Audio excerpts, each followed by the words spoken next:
Well, hello and welcome back to He Says, She Says. We're talking about Ready to Love Potomac, Season 5, Episode 2. Let's welcome up Alex. Hey, hey, what's going Hey, on, everybody? How you doing, hey, Audrey? hey, Alex, how you doing? You sound like you're in a great mood. I'm always in a good mood when I come on this show because I get to talk mess. I know, right? I was just sitting here thinking about, wow, while all this was going on in Ready to Love world, in the real world, in our world, we just had this big snowstorm that came through here in Michigan. So I'm just dealing with that. I feel like I live in southern Canada, but that's all right. We're gonna get through it. We're gonna get through it all right. You should be used to that. I know. It's not that I'm not used to it. It's that every time it snows, people that drive apparently they forget how to drive in the snow. You ever seen that? Oh yeah, I see it all the time here in Virginia. We can't get 1 inch in Virginia. You got 50 car wrecks off 1 inch. Oh gosh, it's even worse there, huh? Yeah, because we're not. They're not used to it here. I'm from New York. We get 3, 4 feet. So I'm used to it there. But here in Virginia, you get 1 or 2 inches, it shuts them down. It's crazy. Yeah, I know, right? And then to top it off, my cats were going crazy. They were just like, "Ah, give me some attention, give me some attention." I'm like, "No, I have a podcast to do. Leave me alone." Hey, look, they don't pay no bills in there. Put them out. I'm not putting my beautiful kittens out. But anyway, though, let's get started. What did you think? Just initial, not going deep, just surface level. What were your initial thoughts about this week's Ready to Love? Well, I'm just gonna say this. I think they got it wrong by who they let go this week. And I'm going. I'm We gonna save the ending part for the end. Let's this is okay. What yeah. did you think of the I episode? didn't say who it was. I'm just saying. I just think they Okay, got it wrong. you think they got it wrong? Okay. What? Anything else? Any other quick observations that you made about this week? Did you like the blind dates? I did like the blind dates, but also about this week that both men and women seem to be very open sexually by having these sexual conversations on first dates. So you know, yeah, they kind of open for that. Right. I'm wondering though too with the show since it's like how did they describe it? It's like speed dating on crack. Yeah, that's what Clifton said. Well, right. I'm wondering though too. So when we say that it's like speed dating on crack, it really is speed dating. So I'm wondering if they're encouraged, if the castmates are encouraged to have meaningful discussions and important discussions earlier rather than later. Mhm. Well, I mean, as far as the sexual discussion goes, I mean, we're all grown. Everybody's grown. You talk Hmm. about people that are in their 30s and 40s. Sex is not a taboo subject. So, No, I, not at I all. I guess they just want to get it out the way early to see where you are with that, to see if they're going to be wasting their time moving forward. And people were very open to that discussion, both the men and the women. Right. I don't see the interesting thing about this season so far. I haven't heard either any of the men nor any of the women say that they are practicing abstinence. And that's been on all the previous seasons that I've watched. That's always been a consideration that somebody was practicing abstinence and they wanted a partner who was going to respect that, which in today's world is, kind of a rare thing. Well, we found out last season Walter was actually having sex during the process with somebody that wasn't even on the show. So what they say and what they do are two entirely different things. Okay. All right. All right. All right. Well, all right. So let's go ahead and get on into it. So we meet up. We see them at the brunch mixer. And what did you think? So Tiffany seems to be kind of falling a little bit behind. Why do you think that is with Tiffany? That she's kind of seems to be struggling at the brunch as to who to sit with, who to talk to, and then she decides that she's going to sit with Wiley. Well, I think that Tiffany's cool, but I think she has an air of rigidity to her, where she got tunnel vision. This is what I want. I'm not going to be sitting here playing around with anybody. This is it. I want this and that's that. So there's no flexibility there. And I guess when people can't sense you're somewhat flexible, they get turned off. So that kind of rigid mindset, I guess, sort of turns people off a little bit. Yeah, I can see that with her, and I also see it's interesting that you say that because um I'm in the process of completing my upload for this episode, right? And in it I kind of make a notice. I noticed something about Paul. Paul to me seems to be he strikes me also as being a bit rigid. Mm. In what way? Well, he has this he's decided that for whatever reason that he's going to be very aggressive about asking questions to the ladies, and getting to know them rather than pursuing a course of action where he would maybe ask one or two light questions and then allow a natural conversation to ensue from that. So he's just, like he's pushing this aggressive question asking, like when you go buy your groceries, do you talk to the cashier? Are you going to say hello to the cashier? I need to know this right now. Are you going to do spoken poetry? And if you're going to do spoken word, what are you going to call it? He's just, I don't Yeah. know. Paul's kind of, he seems to be really lacking in his conversational skills. I don't know Yeah. if anybody's ever told him that.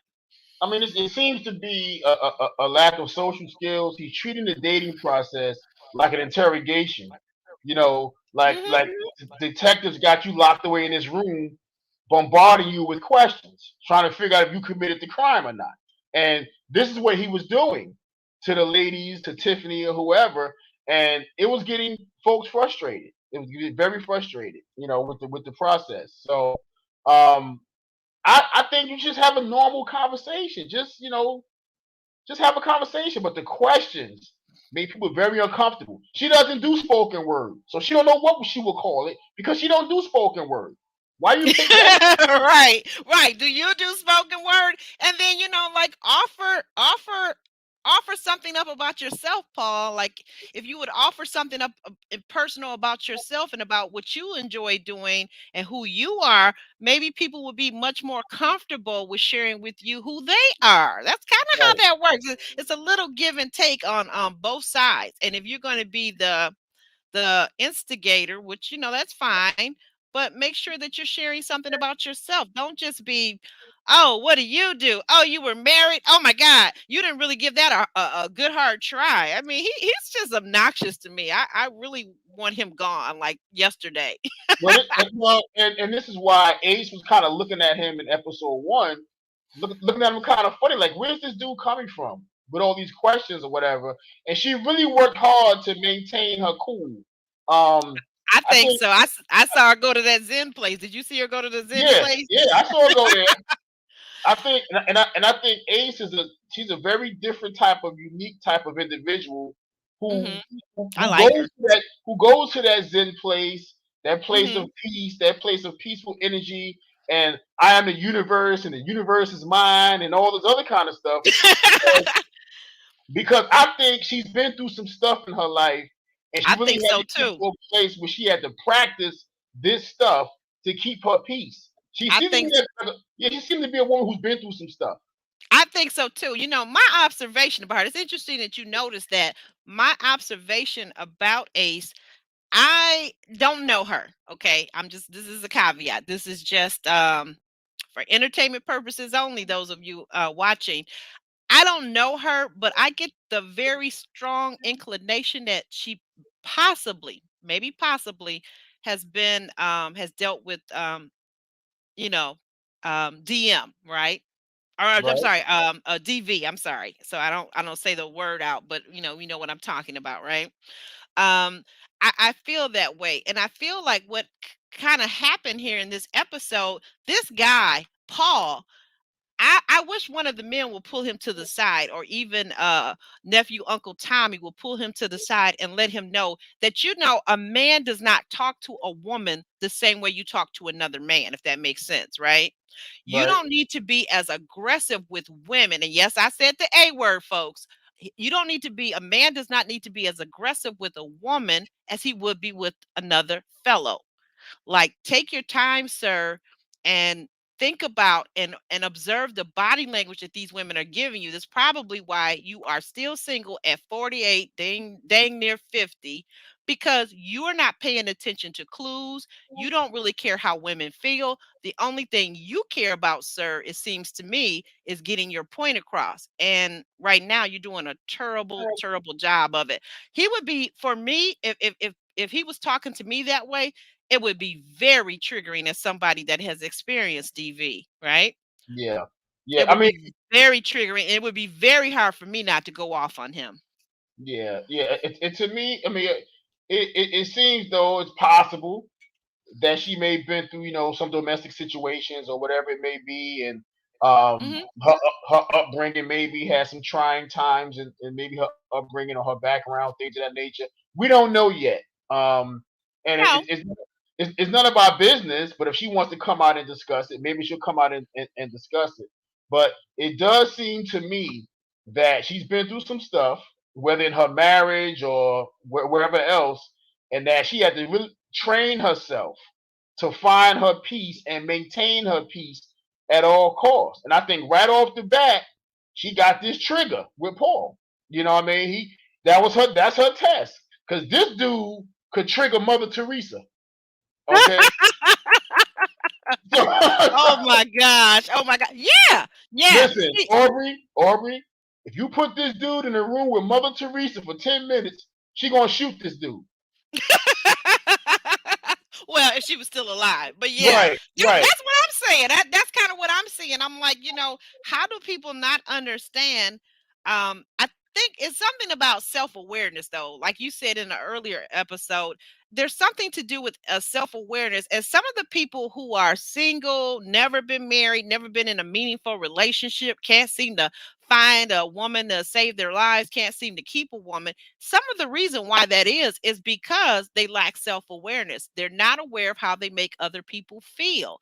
And sometimes I think it's, for some people it's innocent, and then for, I think for a large majority of people it's really not so innocent, and they just simply don't care. They simply don't care, And you Alex. know what? And you know what I always say? Like you say, I say self awareness is a wonderful thing. And everybody don't have that ability to be self aware. They're not available to themselves, much less Mhm. anybody else. You know what I Right. mean? And they're So not. Yeah. yeah, it's difficult. It's difficult. So, but I'll be very interested to know more about Ace as the show goes on. She piques my interest. She really does, because she's so uniquely She different. does. She You know? does. She is Yeah, interesting. She is yeah, interesting. And so we see that nephew Uncle Tommy has told the 12 remaining singles that he's getting ready to spice things up, and he's getting ready to throw some curveballs at them. They're about to go, two of them are about to go on blind dates, and that's Ace that we were just talking about, and that's also Laverne, the guy Laverne, right? right. And so we see Laverne go and meet his date, and she's very attractive, very curvy, very shapely woman who is introduced herself to us in her confessional as she's a boss chick. So now we got another boss chick on the bed. Uh, oh, Wait a minute, wait a minute, wait a minute, wait a minute. Lord, Lord, Lord. Yeah. What's the problem? What's the matter? What's the matter, Alex? What, you don't like boss chicks? I'm so sick of that. I'm tired of hearing it. You know what I Why? mean? It's Tell me, like, tell me, tell us why. because they come on there with this. Look, if you a boss chick, that's fine, but you run your business, make your money. I'm all for that, because I don't want a broke woman either. So I'm all for that. The problem is most of them can't leave it at the door. They carry it all the time, all day, every day, through their relationships, raising their children. Nobody wants to deal with that all day, every day. Particularly if you're dealing with an alpha male. Okay, if you want a male and you want a male to lead you, he not dealing with that bullshit crap. He's not dealing with that. Well, You know even what to I mean? be involved with you, even to be involved with you, because I'm thinking as I'm listening to you, I'm listening to you also as a viewer, and I'm thinking, well, not all women necessarily need or want men to lead them, but a lot of women declare and say they want this alpha male, but what they're not considering, I think sometimes, is that an alpha male is not necessarily looking for an alpha female, right? Right. That's You right. know, I don't know. I look at too when you got a very good point that every boss chick that I've seen on Ready to Love has brought a lot of Drama. salt well, yeah, drama, sauciness, and perhaps Remember, even some bad attitude, to be honest. you Some know bad something. attitude. You know Yeah. something. Remember the show The Jeffersons, of course. Moving on up to Oh yeah, yeah, the Jeffersons, yeah, right. I okay. love that show. Yeah, me too. Classic show, obviously. And there was an episode where George had to hire a manager for his cleaners, and Mhm. the most suitable candidate was a woman. Okay, Uh-oh. but he didn't want to hire the woman because all the other employees were men, and he didn't want the men to be bossed around by a woman. Now, Louise, who's his Mm. wife, she said, "Hire the woman. She's more qualified." And George, you're acting like a sexist. And George's response was, I don't have a problem hiring a woman, but a woman is not happy just being the boss, but she got to be bossy. And Now that's an interesting point, but go ahead. yeah, and, I yeah. can relate to that. I've been called bossy a few times, but go ahead. When he said that, it resonated so much Uh-huh. because I see that in these women in the last two seasons of Ready to Love. Okay. They're not content with being, yes, you can run your business. Please do that. Bring that money home.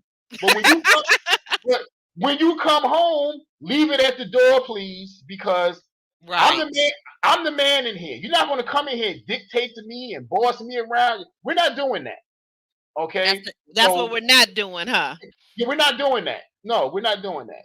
And that's why I have an issue with a lot of these women. They think by getting in a man's face and being bossy and being arrogant and nasty and all that, that makes them seem powerful and strong. And it doesn't. It's a turnoff.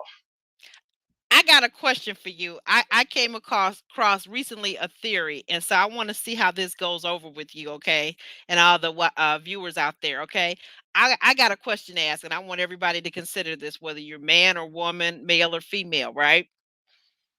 In a relationship between a man and a woman, a romantic relationship that's newly budding, like the way we see on Ready to Love.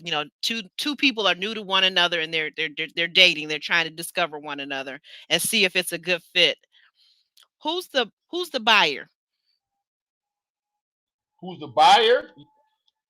Who's the buyer? Usually I the mean, we're men. using this. This is an analogy, like you use sports analogy, so we're going to use this analogy. The men, usually the buyers. And why do you say that? Because I think we're made that way. We're conditioned to pursue, to be the hunters and this kind of thing. That's what we do. We pursue. Okay. And the women typically want to be chased. They want to be pursued. That makes them feel special. So that's the way it's designed, and that's the way we are. So where you going with this? Well, okay. Where I'm going with this is then if men are the buyers, shouldn't women be more open to men questioning them in the dating process in the beginning? Yeah, questions, not an interrogation. Exactly. I, It- I It's, agree. it's different how it's how you ask the questions. Paul almost asked the questions in an accusatory manner. Why weren't you married longer than 2 years? What happened? Like it's her fault. He don't even know the situation. So it's not what you say, it's how you say it. You can't ask a person a question in an attacking manner. You're going to make them uncomfortable. They're not going to answer the question, and you're not going to get accomplished what you're trying to get accomplished. You're just not. So I think that's where we fall. Hey, Kamisha, what's up, baby? I think, Right. Hey fam. Hey fam. yeah, Kamisha reviews. Oh my God. I'm honored. I'm honored. I'm blushing over here. Oh my yeah. goodness. And This I is saw her. nice. This is I so saw nice. Thank you for supporting so much. Thank And you, I saw Kamisha. I saw Deja Vu in there. Oh Leaving yeah, and comments. deja vu. Thank you, thank you. She said she Yeah, was agreeing with us. She said she wondered, and she says, and then they wonder why they're single. they wonder why Um, they're single. Right, right. So men are the buyers, and see, I think that we as women, I think this is the thing. Okay, so I don't want to get it twisted in my way of thinking, and I can be wrong. So anybody, I'm open to ideas. I Well, you're think that very you're right. twisted. You're absolutely right. Men are the buyers. Women are still the prize. But in today's world where single women outnumber single men, I think that we have to accept, ladies, I think we really have to begin to accept if we want to date and we say we want a relationship, we say that maybe we're looking for marriage, a marriage minded man, we have to accept the fact that men are the buyers. And that doesn't mean it's all about what do you bring to the table. It means that if they're questioning you on the dating scene, that you have to be open and take the time and not get frustrated, because I felt this very personally, because I, as a woman, I get very frustrated with people asking me a lot of questions. I don't know what it is about questions, but they drive me nuts. Hmm. Right.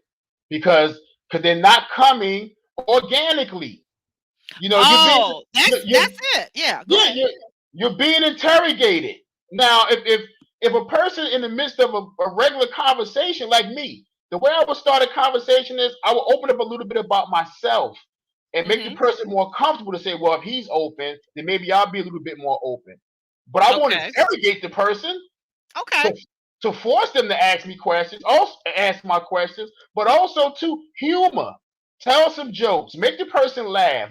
People like to laugh. This is a crazy world, a serious world we're living in. People need to laugh. So if you make a person laugh, you make them comfortable, tell them a little bit about yourself, whatever, they'll be a little bit more open. But if you come at them throwing daggers about where you been, why weren't you married long, how many kids you got, it's like, what in the world is this? Right, right. And something that nephew Uncle Tommy said this episode too, that he told Laverne the guy, and I say Laverne the guy because I think when most people think of Laverne, the name Laverne, they think of a woman.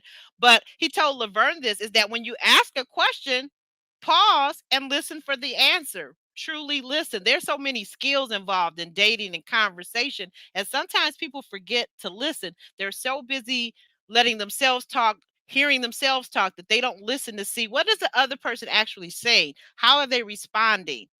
Right, And how right. would you respond back and give some more information? And like you said, let it kind of go organically. I mean, Hey there, Deja Vu. Thank you, and thank you for your support. yes, and everybody, please, hit that like button, subscribe. If you're here, leave some comments. We love the engagement, of the viewers. Um, Absolutely. Absolutely. but listen, I got a question for you, and I think this is this is gonna make Okay. Okay. gonna make me laugh. Now, in the blind date with Carmen and Laverne, right? Hmm. Okay, he's playing alpha male by talking a lot. He's a talkative guy, He okay? is And very talking about and Laverne now, right? yeah, and I think the issue with talkative people is they talk a lot to disguise other things, but that's another topic, okay?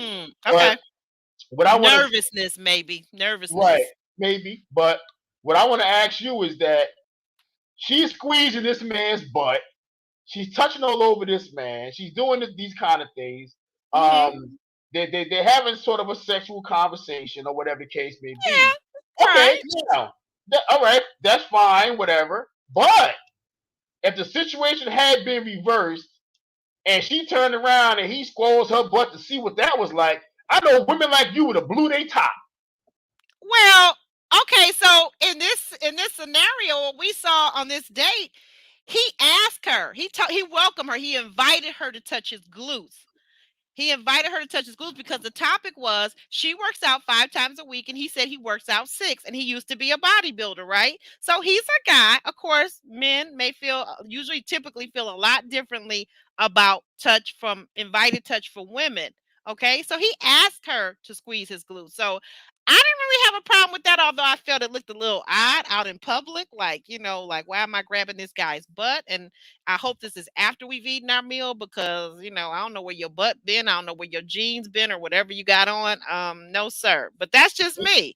But I But didn't listen, have a problem with him touching his glutes because Au- he asked her to basically. Now, if she Aubrey, turned around and said, touch my butt, then what? right now, if he had asked her about her glutes and she said, "Touch my glutes," you'd be like, "Well, a true gentleman wouldn't do that out in public. He wouldn't squeeze her booty out, and he would even ask about her." You will, Aubrey, you will blow your top, and you know it. Well, So, first of all, again, sir, I'm not going to be asking no gentleman because I'm a lady, first of all, and I'm not going to be sitting with no gentleman that I'm going to ask to touch my glutes out in public. I don't roll like that. I don't move like that. but the question remains, Mm-hmm. okay? Do you see the double-sided coin? You know what I Kamisha, mean? Kamisha Because says, Kamisha says we got to read the room first. You got to read the room first, Alex. read the room first, huh? Right. If it's not gonna go over with me, and like, no, to your point, I guess what you're saying, maybe like the scenario is okay. I'm assuming that you're saying I'm on a date, Alex. You're talking about me now. I'm Mhm. on a date, and some guy goes to grab my butt. Oh, it's over because he I'm not on the talking about. flow.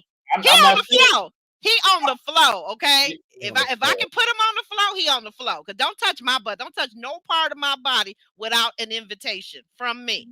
Now, see, you don't go on straight left.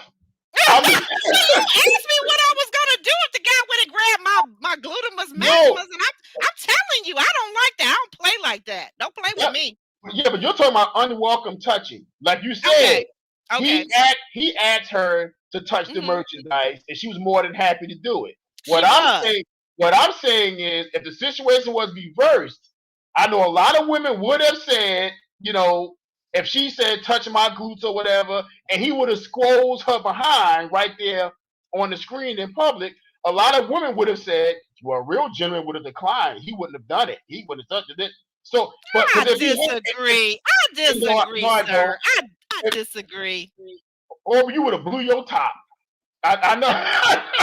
I know you I would have. disagree, but I would have never been in that situation. So you're talking about some things like, you know what? That's like saying I'm going to become an astronaut. That's not going to ever happen in this lifetime, sir. Mhm, So the same way, nor am I ever going to ask a gentleman to squeeze my glutes out in public. That's something I would mhm, do in private, perhaps, but mhm. not in public. That's not happening. I don't really go for a lot of PDAs in public. I'm not And, that gal.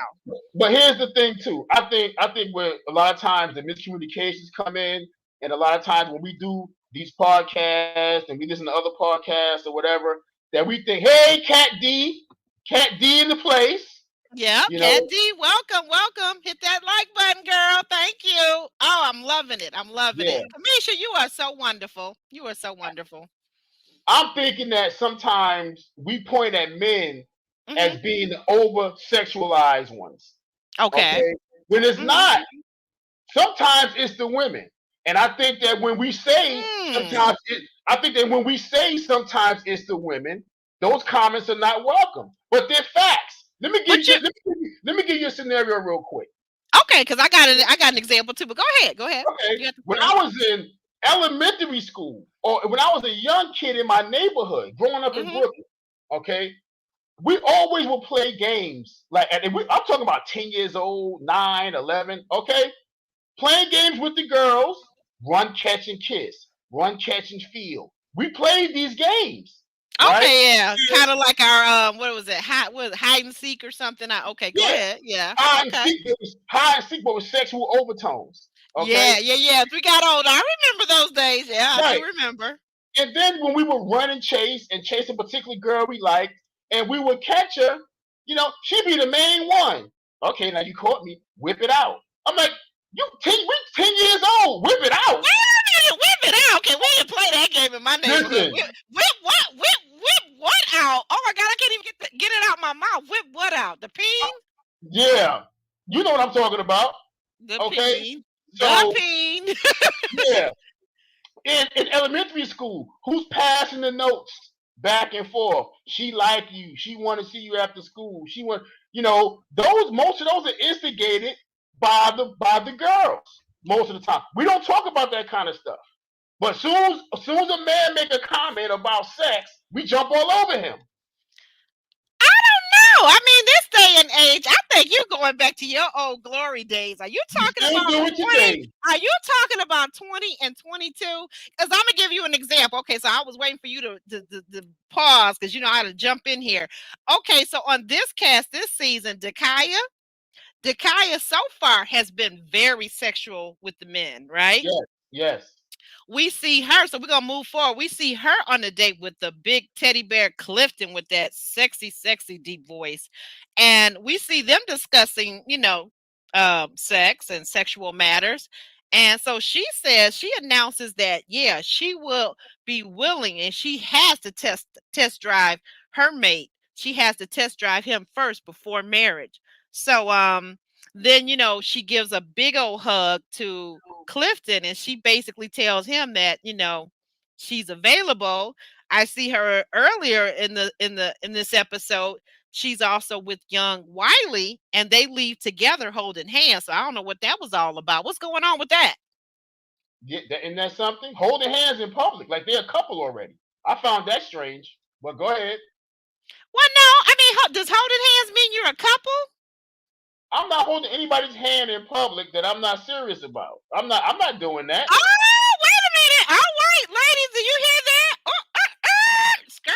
Wait, say that again. Listen, Say that again, Alex. No, I want you to say that listen. for the ladies to hear that because I'm always talking about in the summertime here in Detroit. I love going down to a place called the Eastern Market, and the men and the women, the couples are holding hands. And I say the next guy that I'm with, that's what he must do with me. I'm not really big on public displays of affection, but if we're together and you're my guy, you must hold my hand. I love it. I love it. I think it's one of Absolutely. the most romantic things is holding hands. And holding hands indicates to people in the public that you're off the market. You don't just hold hands with any old body. That's a very Wait a minute. I don't know about that part. Maybe we won't be holding hands. So wait a minute. If I hold hands with a gentleman, that means I'm off the market? What? holding Huh? hands. What that Holding hands mean. Listen, see, you just spouting off. Holding hands with somebody. mean?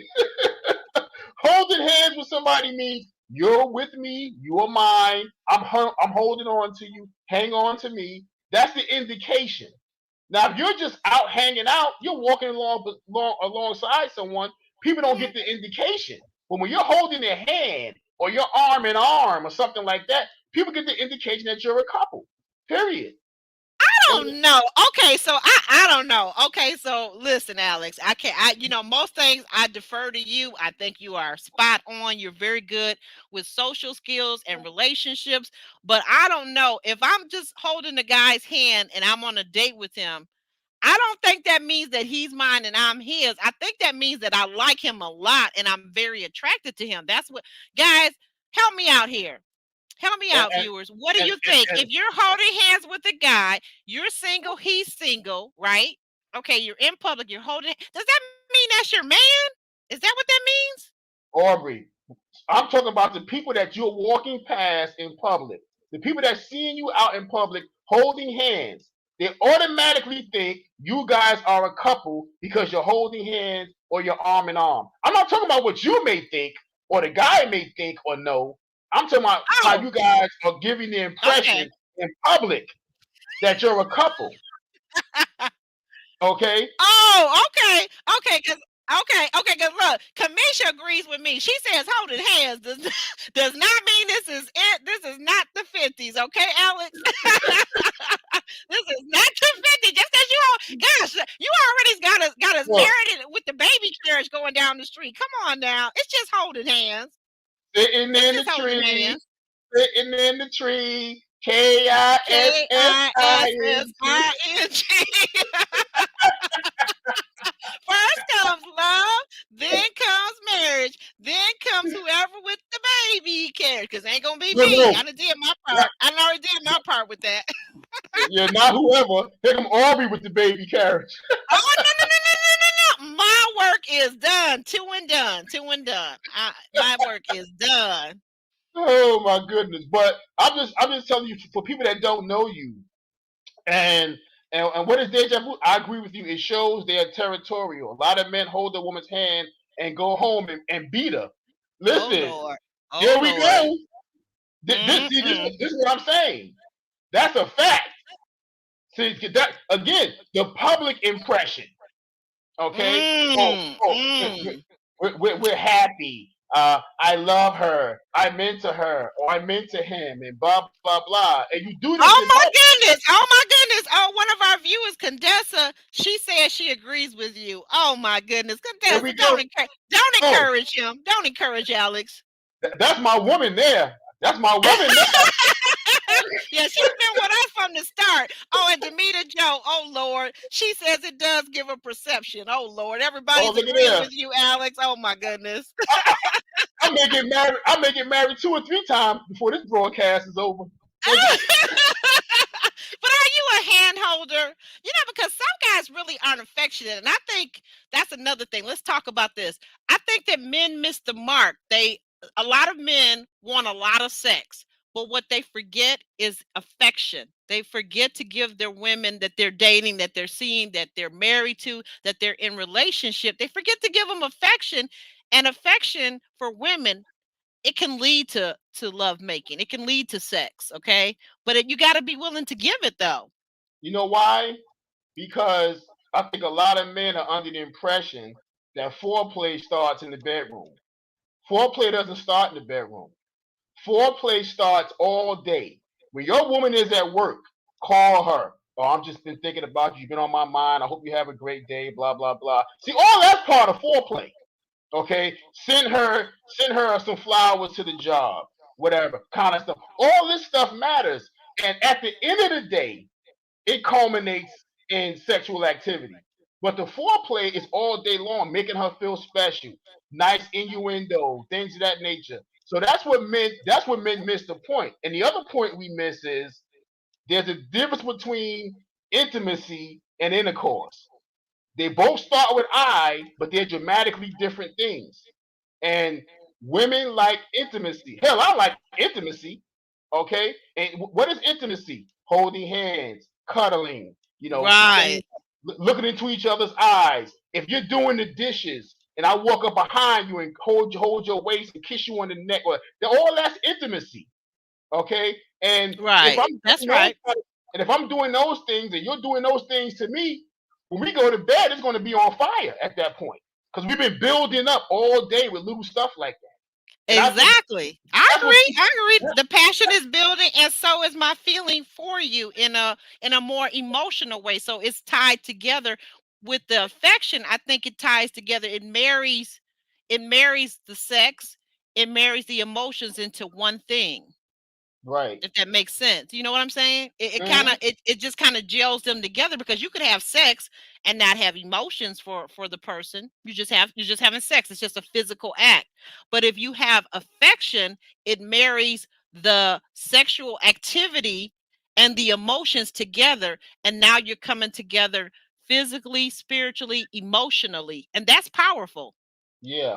And as I've gotten older, that was more that's more prevalent to me as I've gotten older. Because, like you said, when I was younger, I didn't care. I didn't even have to like you to sleep with you. I didn't even have to like you.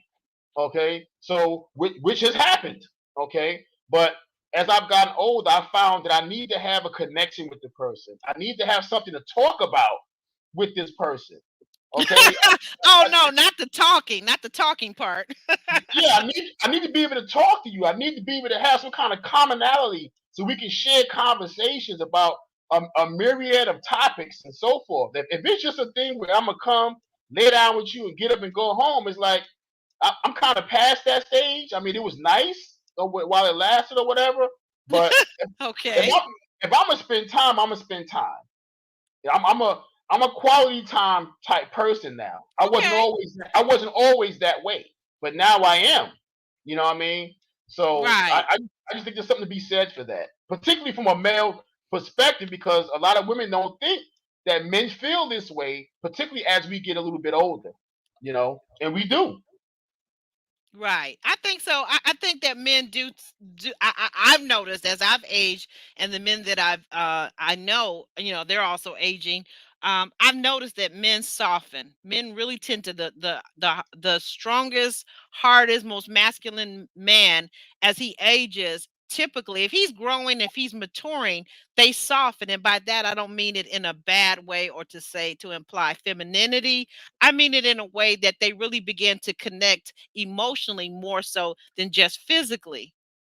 Yeah, That's what I've noticed. I mean, a mature man. Now, the man that's still going out there and he's slinging it and he's not thinking about it. He's not attached to his emotion. He doesn't attach emotions to his penis and to his sexual activity. Well, that's just a grown boy. That's just a yeah. grown boy. That's all that is. That's all it is. That's all it is. But let me ask you this, Aubrey, as we change gears a little bit. Yeah. What did you think about Ace's date with the brand new version of Cornelius? Right. They have the same name, but they're clearly different. So this Cornelius is a fluffier version, a fuller version of his name is Cornelius. That's the only thing they have in common. I thought he was quite attractive. I thought he was very handsome.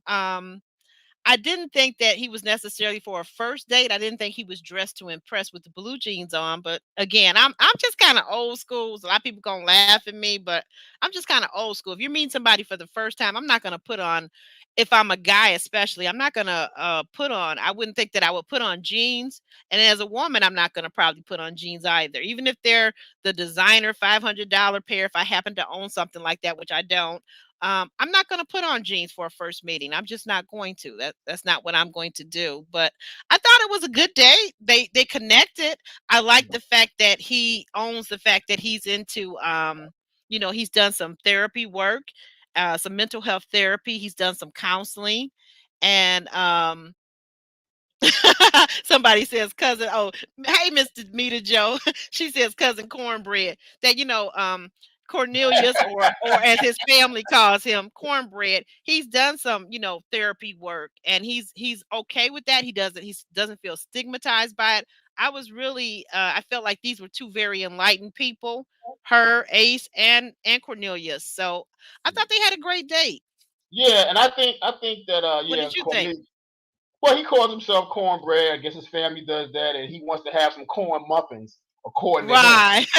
Right. Mr. Demeter Joe agrees with you. He wants to Yeah, have some corn muffins. he Right. wants some corn I'm muffins. kind of So, concerned about that because he didn't say he wanted to be married. When he was asked later on at a group date and they're playing ping pong, well, he he, said he said he he could take it either way. Whatever you want to call it, he'll take it either way.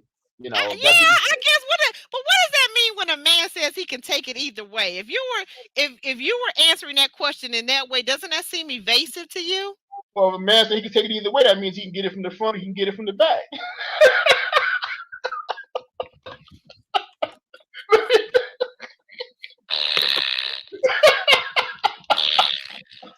Um, Okay, okay, first of all, sir, this is a PG-13 show. We will not be talking about getting things from front, back, I'm side. talking about the None of groceries. that. The None of groceries. that, sir. None of that. But but He, but I'm just saying. So was he being evasive or not? Can you just give me an answer? the groceries from the back of the shelf or the front of it. But I'm getting a can of I'm corn. saying, I'm Listen, saying, was he being evasive? Is the question. We moved on past whatever that was you were talking about. Lord have mercy. Um, was he being evasive? Somewhat, somewhat. Um, He was. He yeah, absolutely was being evasive. yeah. I don't think he want to say the word marriage. I think he want to call it whatever he wants to call it. This And is Go ahead. Go and a ahead, because lot of I people, got a comment, but go ahead. well, a lot of people right now, you may see this movement, across America or whatever. A lot of people getting into this polyamorous type situations, and they're open to this poly stuff. And I think a lot of people are keeping themselves open because they don't know what they're going to come across these days. But Tiffany was very adamant. She wanted a husband. That's that. I'm putting the paddle down. I'm putting the ball down. I want a husband. But to make your point about him coming to the date with jeans and stuff and you're old school, whatever, listen, like Kamisha said, this ain't the 50s. You know what I mean? People are conducting themselves a little bit differently now, coming on dates and interacting with one another and so forth. But I will say this about Cornelius: he's the only Mhm. guy on the show right now who can match Yes. the voice of Clifton. He got a nice voice. You know what I mean? He got a nice voice. Oh, I hadn't really noticed that. Okay, I'll have to look at that again. So you like his voice? He's got a deep voice. I didn't really. I noticed he had a nice voice, but I don't know if I'd put it up there with what did you say, Clifton? No, Not baby. no, not exact. He's close, but he has a very nice Okay, voice. He has a very okay, nice voice. He's very well spoken. That's very yeah. second quality. I think all of the men on this season thus far, with the exception of Paul, are very well spoken. And Paul, I only say Paul, I call him out once again because you know what I said earlier. He's just so aggressive. He's just so obnoxious. It's not that he doesn't speak well or present himself well intellectually, but there's intellect and then there's emotional IQ. There's something where you read the room, you read people's body language, you see how people react to you, and you don't come off so harsh. I don't understand him. Well, this is why this is what gets me to my point I was going to make earlier in the show, but we decided to keep it for later. I think now is late enough in the podcast. I think Yeah, that go ahead, go ahead. Let's get to it. yeah, I think that Tiffany got a bum rap. I think she got a bum rap. Being on a date with Paul, I think Paul frustrated her. I think he made her upset. He made her uncomfortable. He made her Well, angry. wait a minute now. And Are you referring to when you say date? Are you referring to the elimination date at the end of this episode? Because at that point, it's already been decided no, what's going not to that one. happen. I'm sorry. Not that one. I'm Okay, talking about. not I'm talking that about one. when they were playing ping pong and all that, and they took a break and went to the table to have a drink. Oh, Okay. the group date. Okay, right, right, right. Okay. Yeah. And Tiffany left. She left Cornelius at the ping pong table because she said, "I'm looking for a husband. That's that." And she put the stuff down and walked away because he said, What did you find that to be a little abrasive? I mean, you're a guy. If you were in his shoes, would you have found that to be abrasive? Because I "A don't know. little I bit, thought that's a a little bit, little rude. yeah, a You little got bit, to learn how to temper your emotions. She kind of came off a little Zadia-ish, yeah." like that girl. She kind of came off with that little, like I'm entitled. And once Mm, again, women are not the buyers in this season that we're in currently in 2022. Ladies, we got to remember that we are not the buyers. Really, mm, if you could put that together and put that in your toolbox and remember that you're not the buyer, doesn't mean you're not the prize, ladies. I'm not saying that. That's not what I'm saying. But remember that on the dating circuit, you're not the buyer and humble yourself. Come at this realistically because if you really want a man, if you want a husband, if you want looking for that serious long-term relationship, and then also stop being so dismissive. Well, you know what I'm beginning to see when I come out and I'm going to be ready to date. I'm going to be willing to date a younger man, and I've never said that publicly nor privately in my entire freaking life. But I'm seeing a lot of these women, they're turning their nose up at Wiley and some of these younger men. And I'm like, wow, that looks like a lamb chop to me. If I was 35, 40, and a 32-year-old man who's well put together, well educated, wants to talk to me, you know mm. what? Y'all, Your y'all better cougar, quit. Y'all better quit sleeping on these younger guys. I see your cougar claws are out, aren't they? I'm a puma, like Takea said. I might not be a cougar. I would if I were in their set. I'm just saying at my stage, no, I'm not looking at a 30-something-year-old guy. But if I were 40, late 30s, 38, 39, 40, and the 32-year-old single fine guy like Wiley, I find him very attractive. What do Yeah, you viewers think? Do you like Wiley? I like his energy. I like Tori until he made that comment about knocking the kidneys out of place. I don't know what porn movie he been watching. that's I funny. do not know. But let's get to that in a minute because that was funny too. Because she was like, Joy was like, "I want my kidney," so I don't know what you're talking about. No, I didn't know what he was talking about either. I'm like, and then too, Listen, this is a thing about men. Why do men make this assumption that they think that they have to talk about their sexual prowess? I have not found that to ever be the case in any dating scenario that I've ever been in with a man that his talking about it and then the actual act that it turns out to be the case. Because if you've got something going on in that department, you really don't have to broadcast it, is what I find. right, right. I can dig it, and we're going to get to that part. I want to finish up with, Oh, okay. um, Did I jump in? Okay, I'm sorry. yeah.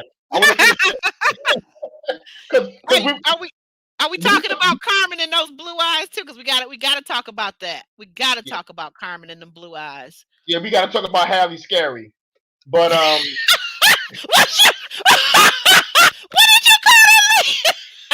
What did you call that lady? Hallie what? Oh my goodness. Stop the show. Stop the show. Wait a minute. Wait a minute. First home tuber. I love you. I love you. You do some of the greatest podcast ever. Oh my God. I want to come to Chicago and buy a house from you. First home tuber is in the house, Alex. I don't know if you know about her, but she is not only a top-notch realtor, but she's also a top-notch YouTuber too. So you better pay attention. okay. Well, hopefully she'll be on my side too. Hi, first home tuber. She'll be on my side. Everybody wave and give her, show her some love. And also Miss Demita Joe, of course, Kamisha reviews. All of those ladies are wonderful. If you've been on the YouTube streets, you already know Kamisha review. You better find out about Miss Demita Joe because she over there exercising and she's getting me in shape for this new year and my high school reunion, girl. Okay now. But go Mhm. ahead. You were saying something and I cut you off. I'm getting so sidetracked here. Yeah, because you loving your folks, and that's good. Love on your folks, you know, and Thank you. Thank yeah, you. love on your folks. But what I was saying regarding Tiffany was you talking about sexual prowess, why men got to talk about it, whatever. And if you all about it, you don't have to talk about it. So I agree with that. Okay, Okay. but oh, look at the meter Joe, Halle Scary. You were So saying, you were saying. yeah, that's what I said about Carmen. But yeah, regarding Tiffany, right? No, oh, okay. Are we gonna discuss Carmen and the blue eyes? Because we might as well. We left No, off because on you Carmen. jumped. We might as well finish up talking about how we feel about her hair, her whole blue eyes, her whole vibe. Let's get to it. Let's get to it. Come on. Let's talk Okay, about Carmen. okay, we're gonna go back to Tiffany and PO in a minute. Hmm. Carmen, I found Carmen to be, of course, she's attractive. Okay, she don't need the contacts to be attractive. I guess that's an enhancement. I guess you feel like she needs that kind of enhancement, but she really don't. She's very attractive, very shapely. Obviously, businesswoman, very intelligent. But what I see in her is she's very competitive, and she also comes off as very shisty. And what I Ooh, wait mean, a minute, Shiesty. You better watch yourself now. listen, what I mean Ooh, by that is she gonna do what it takes because she's a boss chick. Remember? Okay, so she ooh. gonna do whatever it takes to win. And she made some comments directed toward these women that weren't very flattering. Okay, Mm. when they were doing the golf thing. Okay, she had what was it? Clifton standing behind her and said, "Yeah, Hmm. grab my hair." She invited him to hold her hair while she Right, did her swing because she said, "Hold my hair back because I don't have a hair clip," which she then told in the confessional that she actually did have a hair clip. She said, "Hold my hair," but she wanted him to hold all that long, luxurious hair because all of it was hers. There was no tracks in it, no extensions or anything. and her comment was because I know these other women wearing weaves or hair is not real or whatever, which she don't Mm-hmm. know that. She don't know that. Okay, Mm. but Okay. those kind of comments lets me know she's going to do whatever it takes. She's going to hit below the belt. She's going to cut throat. She's going to do whatever she can do because she's a winner. Okay, she's competitive. Okay, and that could be a good thing or a bad thing. But what I don't want this season is another Zadia situation. You know what I mean? We've had our fill. We don't need that again. Right. Yeah, that was a little bit odd, and then coupled with the blue contacts. And I'm not okay. I'm one that have worn contact lenses for years, and at one point back in the I don't know late '90s, early 2000s, I bought some of the color changing contact lenses, and I decided to go with the lighter brown or hazel ones. I think they're called. Um, so. I got a lot of compliments on them and I liked it. I felt like it was more natural than trying to go with a green or a blue, which honestly, I don't know if contact lenses have gotten any better, but the color contact lenses, for whatever reason, the pharmaceutical companies, they have not perfected it. And it seems to me like even if you were a Caucasian person or a black person, a person of color with green or blue eyes, they would not be this particular shade that they sell in the store of blue or green eyes. So it just really looked like almost like a horror movie when I saw her eyes. What is it? Clifton called it. He said she was looking good until he looked into her face and he said, "Oh my God, sweet baby Jesus." Yeah, that's what he said. She looks like he's looking into the eyes of baby Jesus, sweet baby Jesus, or something like that. And I heard on like other podcasts where they felt like, people were like shaming her for wearing the contacts or whatever. And there's a fine line between telling a good joke or shaming somebody. I don't think it was shaming. I think sometimes you have to add some humor into the context. I don't think anybody was trying to really insult her in any kind of way. But they were just bringing light to it. Because me personally, I didn't even notice her eye color until they brought it up, and the camera kind of focused on it. At that point, because Right. once Clifton said the baby Jesus thing, the camera just zoomed right in on her eyes. And I'm like, oh, wait a minute, that doesn't seem like a natural eye color for her. It didn't seem natural to me.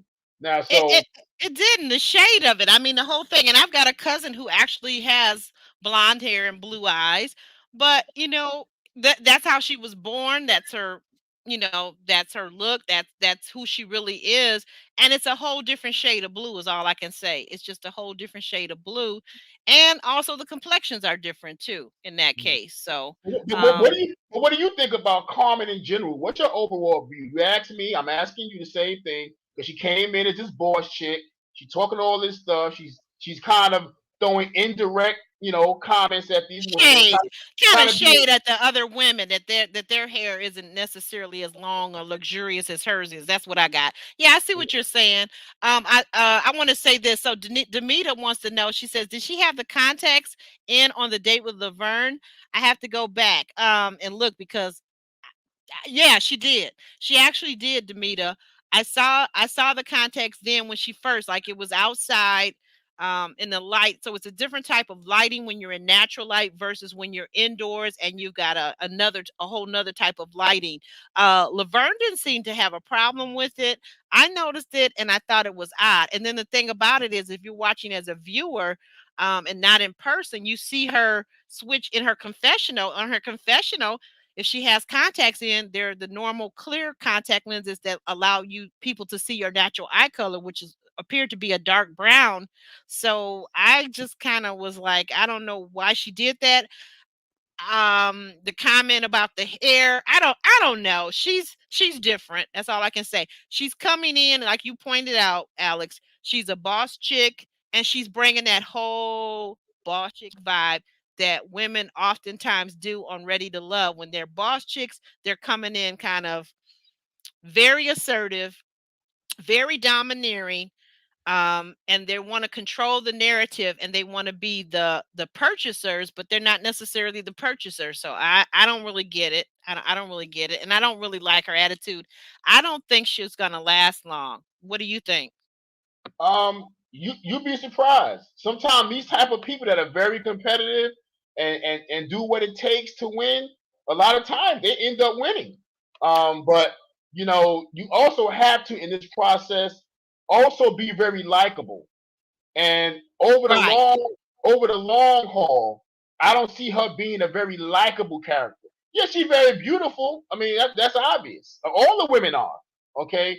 But you have to at some point also be very likable, you know. And Yeah, I think even so. Go listen, ahead. Go ahead. I'm a filmmaker, right?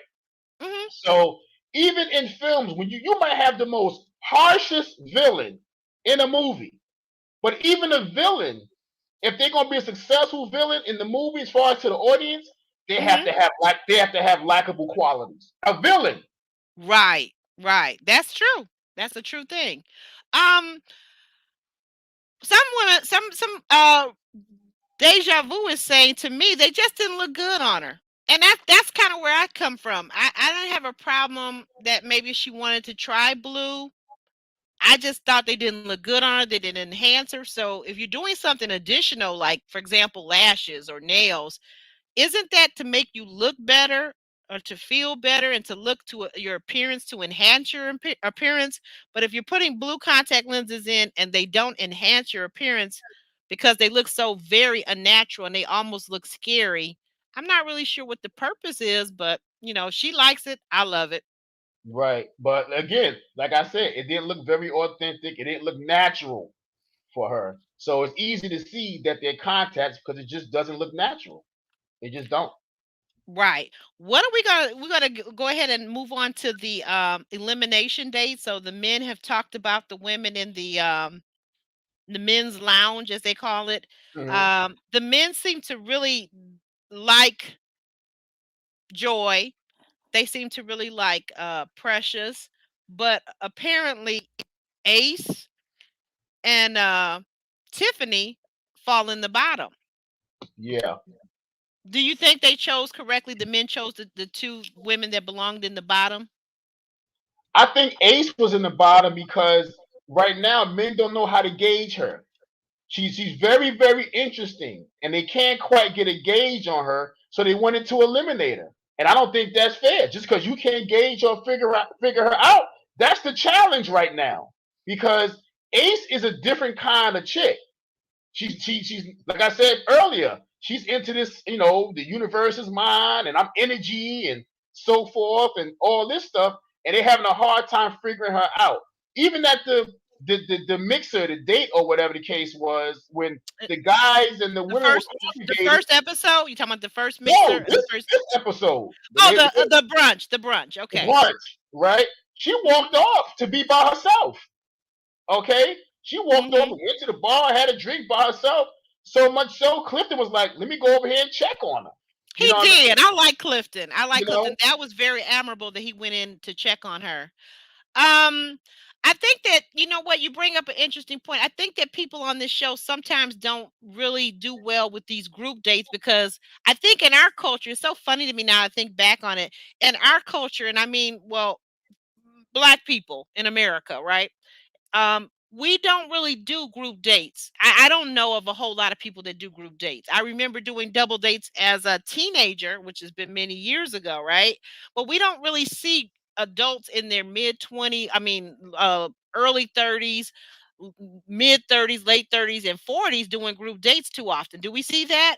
And then No. so if you're doing these group dates, then too you would be coupled. Typically on a double date, you would be coupled. You would have your man and everybody would be coupled, right? But these are very different types of dates that we see on Ready to Love, where it's open for everybody to move around and flow and just say, sit with this one, sit with that one.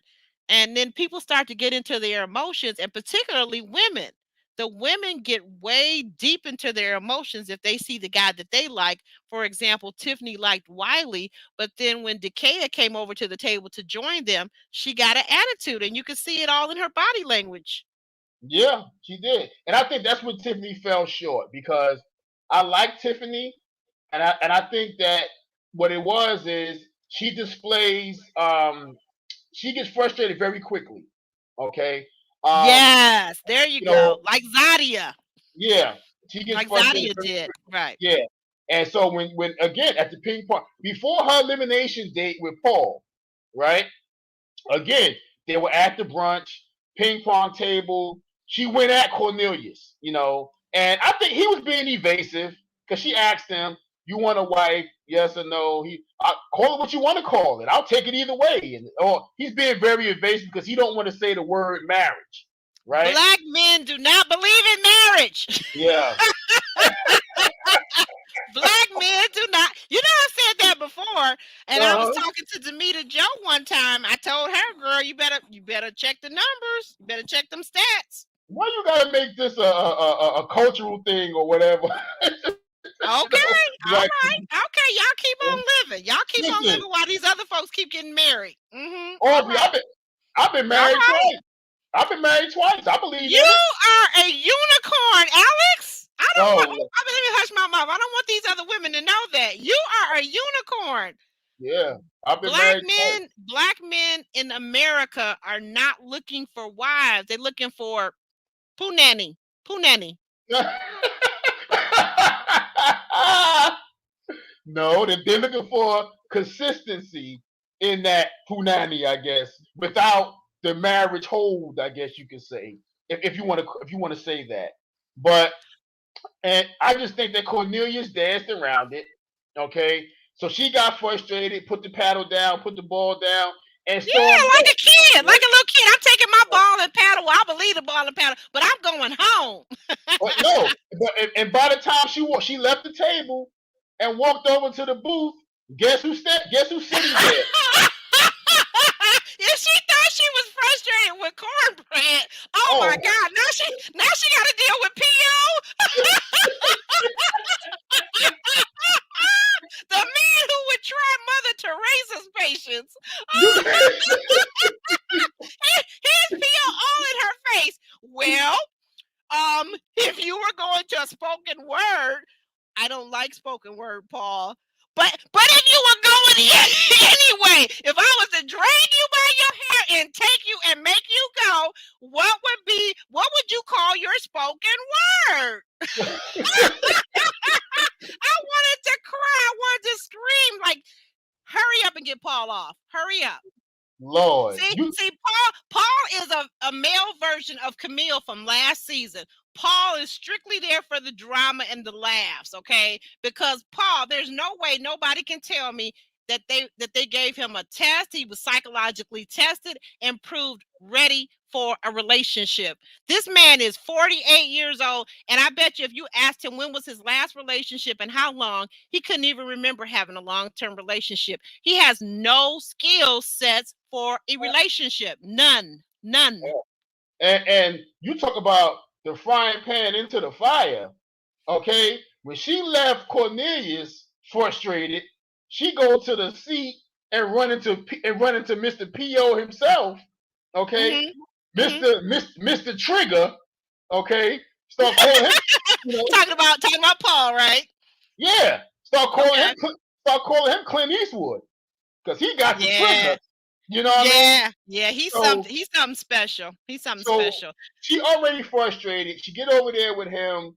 Hmm. He really aggravates and frustrates her. And she told him, dude, what's with all these questions? She said, let's just have a conversation. But I gotta know Right. who I'm dealing with. This is Paul. But I gotta know Right. who I'm dealing with. And I gotta know these things. What in the hell is going on here? You And know? why does Paul have to know who he's dealing with? Won't you find out who you're dealing with if you just give it time? If you have discussions and conversations, won't you begin to find out who you're dealing with? First of all, Paul, let's get something straight. First of all, you need to find out if the woman even likes you to want to deal with you. And none of these women like you at all. And I'm telling you this, this is a fact. I would stake my last dollar on it. None of these women like you. The two women that have dealt with you appropriately, they dealt with you because they're strong mentally, emotionally, and spiritually. And that has been Precious. And the other one has been Joy. Now, he really wants Joy, so he softens up a tad for Joy. He doesn't come at her as, have you noticed that, Alex, that he doesn't come at Joy as aggressively as he's come these other women. But Joy Yeah. sees him for who he is, and she's not interested. What you know what though? Joy saved his butt from the first elimination, in Did my she? opinion. Oh, she Yeah. did. Yeah, that's right. She did say something about him. She wanted to get to know more. I wonder if she'll say that next week. I can't wait for next week because if she saves him again, I'm writing into the show. Listen, she said it in this episode. She said, she said, I still like Clifton. He's still my number one. But there's something interesting about Paul. And I'm not sure what it is. He's been Okay. hurt. I can So, tell you what it is. He's been hurt before. yeah. Yeah, You he's been think? hurt before. Of course. He's Mm, 48. yeah. We've all been Well, hurt. we've all Come been on. hurt. Right. We've all been But hurt. not, You but know? what I'm saying is it shaped him. In his particular case, it shaped him, and he's not open to changing. He's not a person. You know how some people, you can tell them don't walk on that side of the road. There's a big hole over there, and if you keep walking far enough, you're going to fall into it if you're not careful. And some people will say, "Oh, okay," and they'll switch and go to the other side of the road because they'll take your wisdom, your advice, right, and they'll learn from it. But there's some people like Paul. They will not change. That's Paul. Right. Paul Right. is not willing to pivot and make the necessary changes to get the result that he says he wants. He says he wants a wife, but he won't find a wife or keep a wife or a woman long enough to make her his wife because Paul is locked into who he is and what he wants. He doesn't have any empathy for women. He doesn't have any understanding of the female psyche. He isn't trying to learn. He's a 48-year-old, 12-year-old boy, a 48-year-old man with a 12-year-old boy mentality, right? Well, yeah, yeah. Well, like I said, I mean that's your assessment. I don't know if I want to go that deep, but I do want to say he seemed to be somewhat socially awkward. He is Um, socially awkward and he's immature. by throwing these questions like she's in a firing squad, and that's why I say that Tiffany got a bum rap. I think she probably should have got another week. I think they should have not had the elimination this week and kept her for another Hmm. week. Um, Okay. but I think what she did was she allowed them to see an inability to keep her cool, Yes. an inability to hold that frustration back and still be approachable and still be likable, and still be easy to deal with, that kind of thing. I think she pulled that right. She pulled the rug right out from under them, and said, "Listen, but I don't hear what I want to hear. If I'm not getting what I want to get, f all y'all. I'm out of here." Kind of thing. That's how she came across. So Yeah. Well, they her person is probably not there. She's saying yeah. that, and I don't disagree with her that she's saying that she puts a high value on marriage and she's a woman of a certain age. She's what, 35, 36 years old. She ain't getting no younger. Them eggs is they waiting. They waiting to be hatched. They waiting to be fertilized by her husband. But And I don't blame her. She showed that this is what she wanted. But how she did it though, yeah, I think you're right. She could have done it in a better way. She could have done it in a much better way. Um, but I do you think know, I do think on the elimination date, her not hugging Paul, he was trying to get that last cheap feel, in my opinion. So oh, so I you don't agree with me with the rest of the stuff I said about old childish, immature Paul, but you gonna say that he was trying to get a cheap thrill and a cheap feel in? Oh my goodness, Paul, mm, Paul, did you hear that? I didn't say that. I did. That wasn't me that said that. yeah, I said it because It's I think Alex. I think he's trying to get that last cheap feel in, and she was like, "Nope, you eliminated me. You're not feeling on me before I go. We're not doing that." And she left. And but when she left, she threw out a couple of f bombs. Not very attractive thing to do. Not very Um, classy. No, no, no, not very not very classy. classy thing to do. But I mean, I can understand being eliminated, being frustrated, being upset by the process or whatever.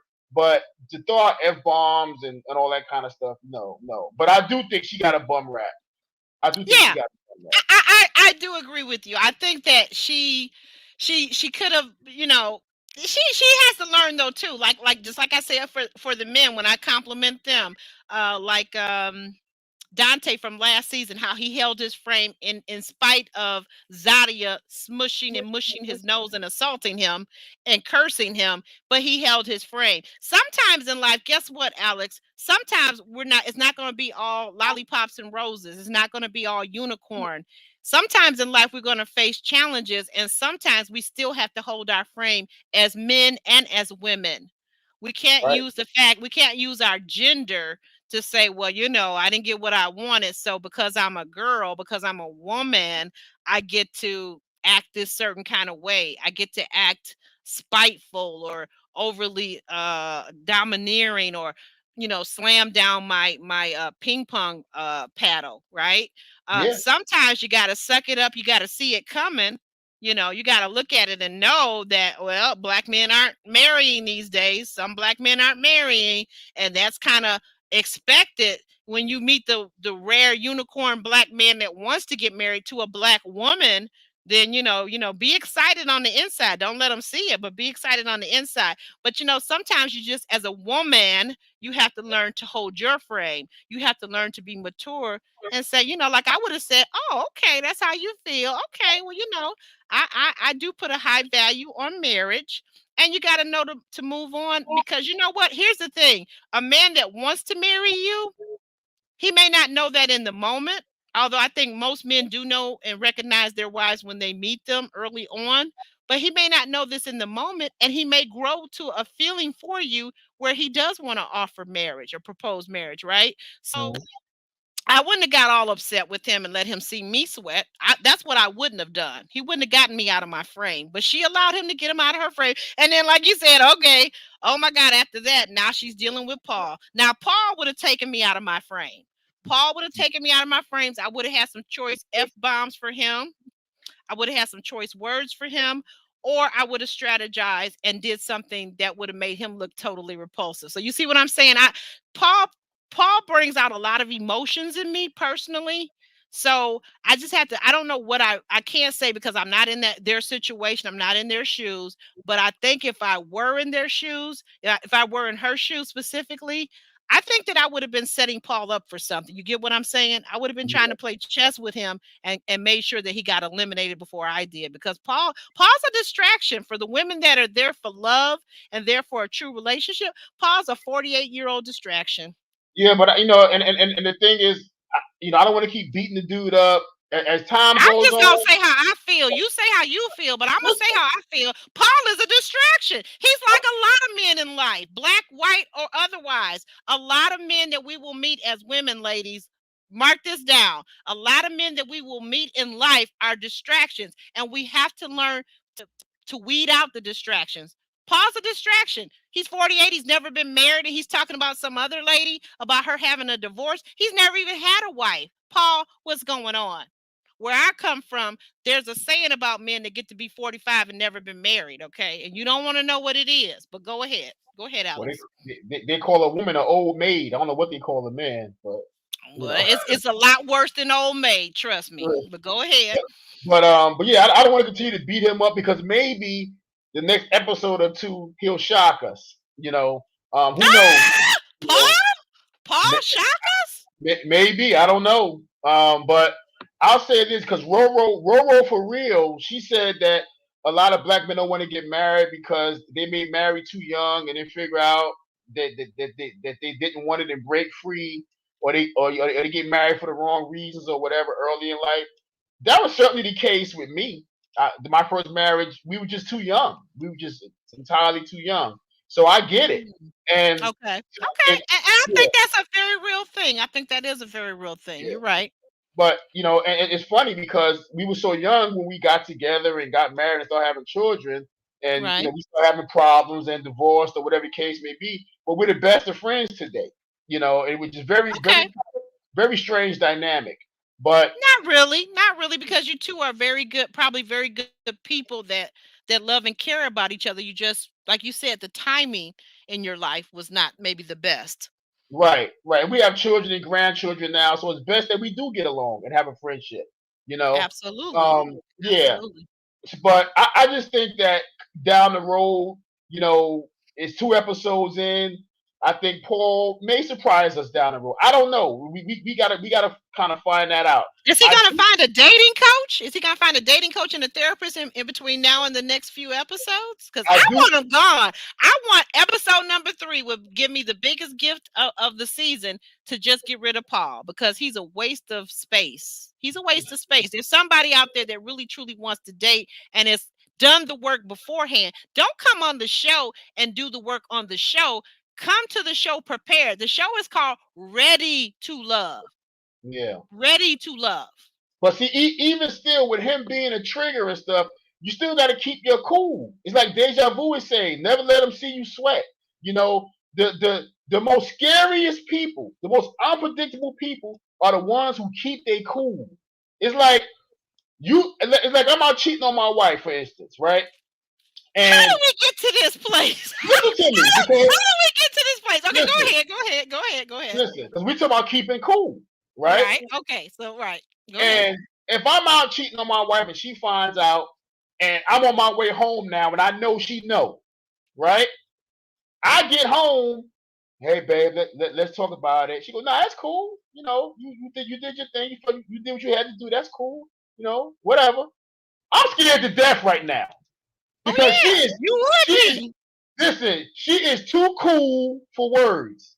Okay? So I'm expecting to walk in to a barrage of what the F you doing? Get out my house, blah, blah, blah. You expect to walk into that.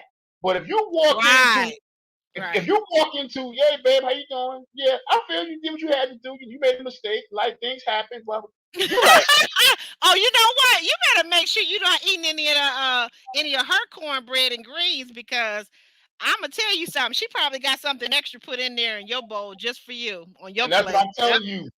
That's more scary than the angry woman. The calm woman is more scarier than the angry woman.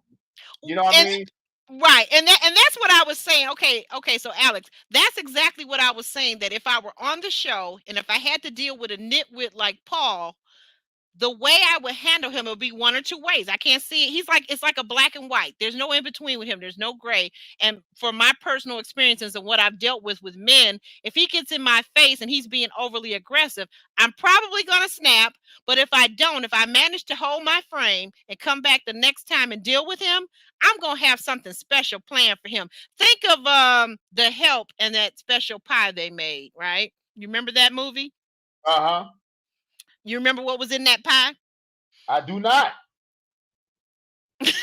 This is a PG-13 show, but it was excrement. It was like Okay. a chocolate pie, but it had some excrement mixed in with all the other stuff to cover up the flavor, the taste of it. So Right. the Caucasian people that had done the help had done her wrong, had embarrassed her, had humiliated her, mistreated her. She made sure that she put some of her own poop in the pie, that they was raving about this great pie. What's your special ingredient? And of course, she never told them. But we, the viewers that were watching the movie, we knew exactly what was in the pie. So that's Mm, what I'm saying about Paul. If I mm, stuck around, I would make sure he got some poop yeah. Yeah. because I don't like him. Honest to goodness, when I determine that I don't like a person, and then I still got to share space with you, I'm going to be very strategic now in trying to plot your demise because you need to be gone. Both of us can't share this space. It's not workable because you know what? He's too strong of a personality, and so am I. You see what I'm saying? Yeah. He thinks he's an alpha, and I know I'm an alpha. So I'm Mm, going to deal with you. I'm going to deal with you. right. If I Well, don't snap on you, I'm going to deal with you in another way to destroy you. but see, the way you're responding right now goes to prove, even on the TV show, Paul is a trigger. Look how you're talking right now. He triggered you.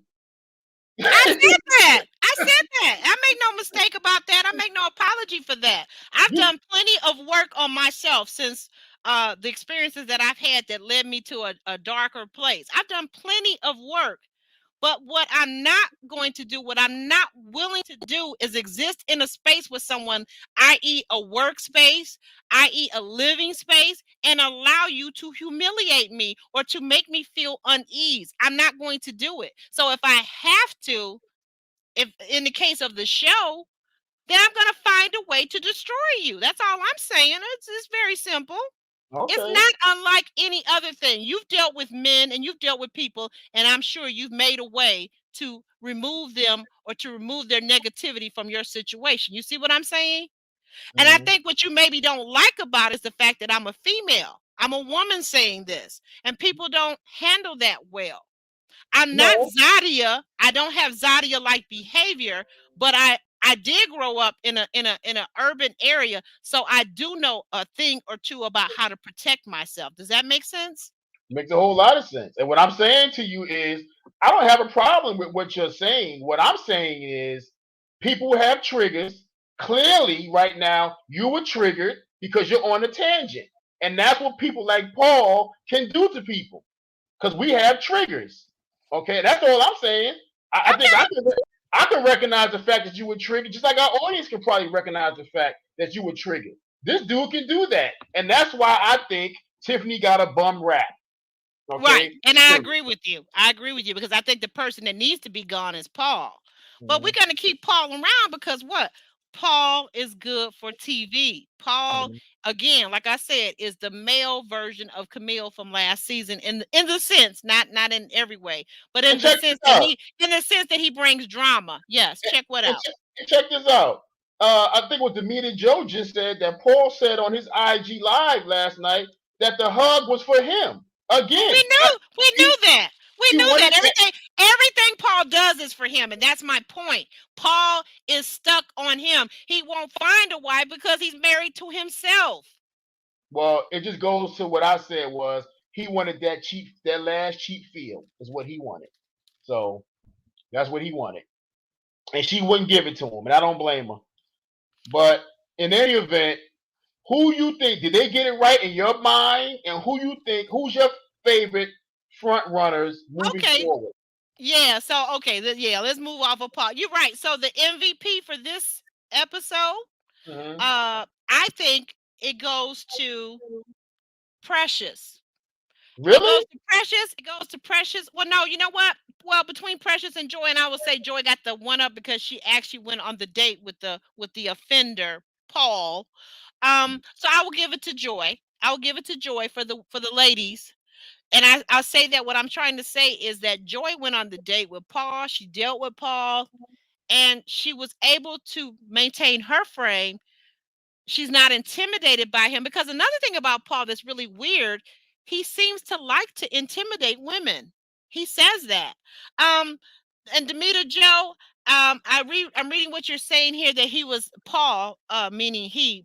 Paul was trying to comfort that lady Tiffany. No, dear, I don't believe that for a second. Me I neither. don't believe that for a second. I didn't see his live, unfortunately. I wish I had of. But I haven't been really watching him. I've seen on the YouTube streets where he's been on everything, this and that and the other. I don't like that jerk. But no, I don't believe in all the years of dating and all my psychology training. No, I don't believe that for a hot second. He couldn't sell that to me. Not if he gave me $1 million to buy it. He didn't do that to try to comfort her. Paul is all about Paul. Paul wanted that last little cheap feel, like Alex said, and that was Alex that said it, right? Yep, I said it. Yeah, that was Alex that said it, but I agree with it because I saw that coming. And he ain't the only one. I will say this in his defense, or not in his defense, but alongside him, there are a few guys that are getting those hands and those feelings and those hugs in. And I'm seeing the women, I'm looking at their faces and I'm looking at the body language, and it seems to be strained. And I'm gonna say this, ladies, if you don't want to hug a gentleman or a man, because a true gentleman, he would never want you to hug him if you didn't want to hug him. So when you see that, you don't have to do that. We don't have to be. I know as girls growing up, we're often conditioned to give hugs to uncles and cousins, and some of them are grimy and creepy too, okay? Unfortunately. So please, as a grown woman, learn to say no. Learn to And, say, you know what, that's okay, I'll pass, or I can offer you a fist bump or a handshake, you know. and, That's as simple as that. and also the flip side of that, some of them women want them hugs at the same time. So how do you gauge that? If a person don't want to hug, they won't hug. So I mean, Alex, you're not a woman, and I have to say, I mm, have to say this: you're not a woman. no, I'm not. You weren't brought up as a little girl. You don't know what I'm talking about. You don't know what I'm talking about, unfortunately or No, I do. fortunately. I do know. But what I'm saying is this: you do not have to hug someone when you don't feel comfortable, you don't want to hug that person, or you're unsure. That's what I'm saying. And I'm not talking about the women who freely give hugs. I'm not talking about the Decayas of the world. I'm not talking about her putting her body on any and everybody and every man on the show. I'm not talking about her. I'm not talking about those women who want to do that, who are comfortable with that. I'm not talking about myself because I'm a hugger. Okay, do you hear me? But what I won't do is be hugging on no man just because he asked me to. That's what I won't be doing. All right. And yes, I'm triggered again. There you go. I was getting ready to say that you're triggered again. That's right. That's right. Mhm. And you know what? Because guess what? My trigger, my intuition, guess what? That's what God implanted in me as a woman to keep me safe. And because men out here aren't trying to always keep women safe, we have to keep ourselves safe. Okay? Hmm. But you still have to see both sides of the equation. You I can't just don't. say, I "Look, don't. I don't. I Aubrey." don't have to see both sides Yes, of you it because do. because You- what I'm saying no, because what I'm saying is women hug the women who want to hug are free to hug. You're not hearing me. You're doing a Paul now. You're doing a Paul, Alex. You're not listening. Please You don't say talk, that. you're talking, but you're not listening. You're not I listening am. to what I just said. I didn't say that women that wanted to hug couldn't hug. That's never what I said. You're not listening. You don't let me respond to even know if I heard you or not. Because But you you just said it again. You just said that what I'm trying to control all the women. I'm not doing that, Alex. That's not what I'm saying. That's I didn't not who I'm speaking to.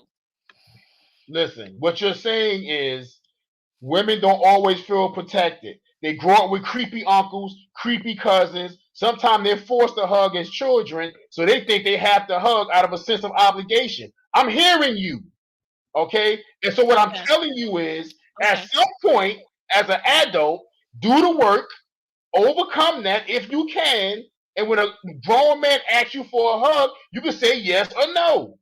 That's all I'm saying. I know it's difficult to be a woman. Both my wives were inappropriately touched as children and through their lives.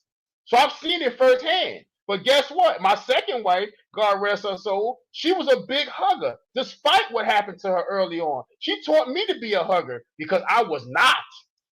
Okay? Okay. Okay.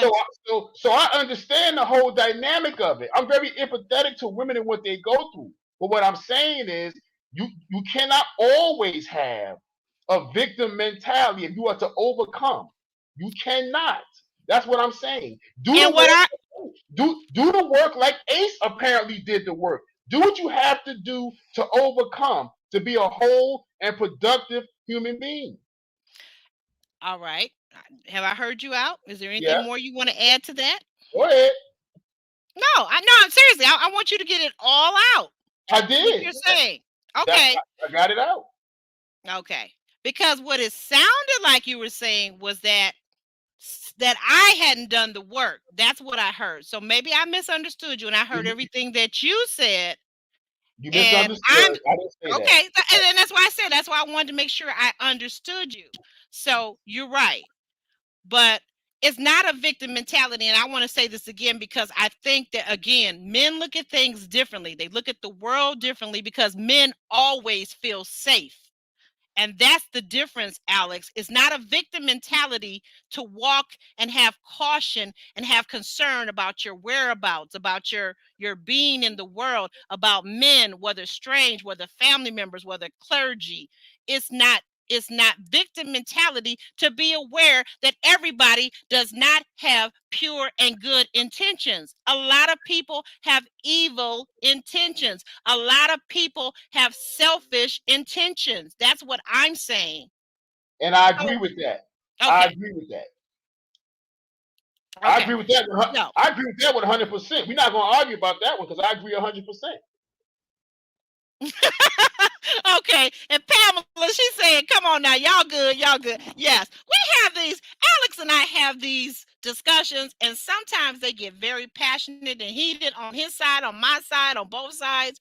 But what we always do, and I have to say, I give the credit, half the credit to him and half to myself. What we always do is we remain adults. We hold our frame in these discussions, Yes, right? absolutely.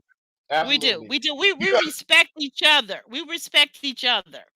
because there can be no resolutions without respect. We have to understand each side of the argument or both sides of anything to kind of come to Hmm. a resolution and then agree to disagree sometimes and move on. Right. That's true too. That's a very important feature of adult or mature, even with children and family members and youth. That's a very important part. Not only one is the respect, I believe, but the other part is to understand that sometimes You have your feeling and your way of looking at the world and your world perspective and worldview, and the other person has theirs. And sometimes they're never going to quite mesh, And Au- and and Au- that's and Au- okay. and Aubrey, here's a laugher for you. All right, Pamela Butler is my cousin. Hey Pam, what's up, baby? All right, okay. Hey, Pamela, I didn't know this guy over here. This guy is your cousin, but oh Lord. But that's cool. He's a Yeah. good guy. I like I said, I respect Alex with the utmost respect. I do think he's a unicorn. I do think he is um a man's man. I think he's a man's man, and I think he's a good. More importantly, I think he's a good man. I really do. I see that in him. So I don't ever get to the point where I just feel like I'm gonna throw him out like I would want to throw Paul out, or that I'm gonna feed him that doo doo pie. I don't ever feel like I would ever want to serve Alex any doo doo pie. Oh, please But don't. but Paul, baby. Oh my Don't let me goodness. get near. Don't let me get around Paul.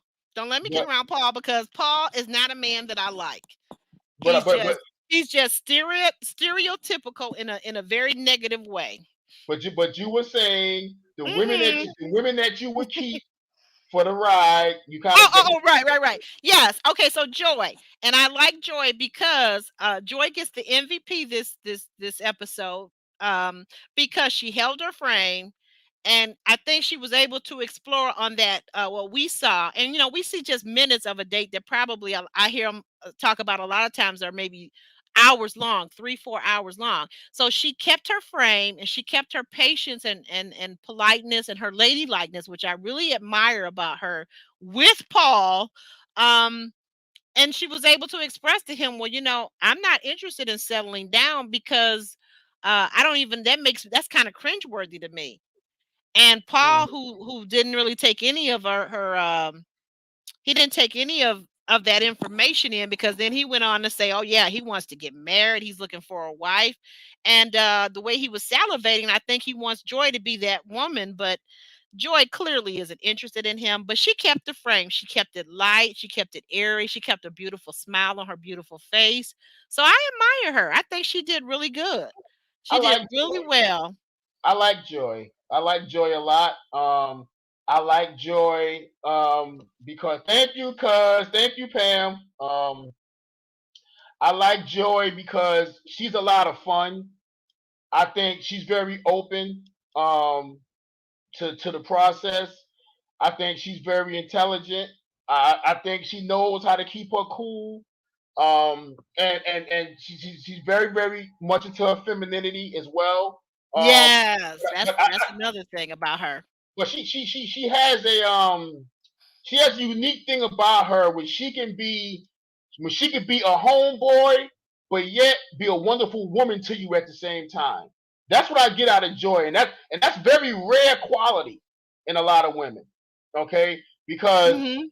she Mhm. can be your homeboy and yet still be a great lover and woman to you. Oh man, Mhm. that's a winner right there. You see what I'm saying? Yeah, okay. So, Okay. yeah, but I like Joy. I like Sabrina, but I didn't see enough of Sabrina in this episode. No, we And really didn't see very much of her. We no, just saw her questioning the new guy, Cornelius. yeah. So I like Sabrina, but I mean, Laverne said he talked to her on the phone. She said, "I got to take another call. I'll call you right back," but never called him back. So I don't know what that was about. Who But that was Sabrina that didn't call who back? Laverne.